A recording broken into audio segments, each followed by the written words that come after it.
સુરેશભાઈ ભરવાડ, બોટાદ જિલ્લા યુથ કોંગ્રેસ પ્રમુખ। આ મોંઘવારીના મારથી જે ગરીબો પીડાઈ રહ્યા છે એના માટે બોટાદ જિલ્લા યુથ કોંગ્રેસ અને મહિલા કોંગ્રેસ ને બોટાદ શહેર કોંગ્રેસ તમામ કોંગ્રેસ પરિવાર સાથે રહી અને બોટાદ જિલ્લાની પબ્લિકને જે રાહત રહે, જે આજે આ દેશમાં મોંઘવારીનો માર બહુ અતિશય વધી રહ્યો છે એના માટે ઉગ્ર વિરોધ કાર્યક્રમ રાખ્યો હતો।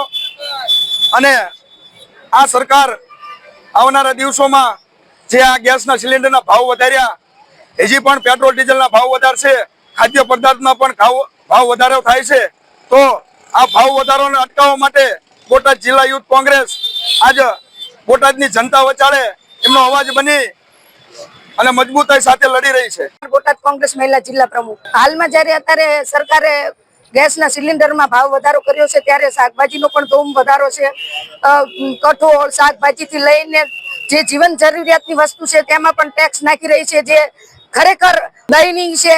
જે લોકોની અત્યારે સામાન્ય માણસને જીવવું મુશ્કેલ બની રહ્યું છે। આટલી ધૂમ મોંઘવારી વચ્ચે સામાન્ય માણસ જીવી શકે એવું નથી। એના માટે અમે લોકોનો અવાજ બનીને આજે રસ્તા ઉપર ઉતર્યા છીએ। ગેસના બાટલા અને ખાલી તેલના ડબ્બા અને શાકભાજીના હાર પહેરી અને આજે અમે વિરોધ પ્રદર્શન કરી રહ્યા છીએ।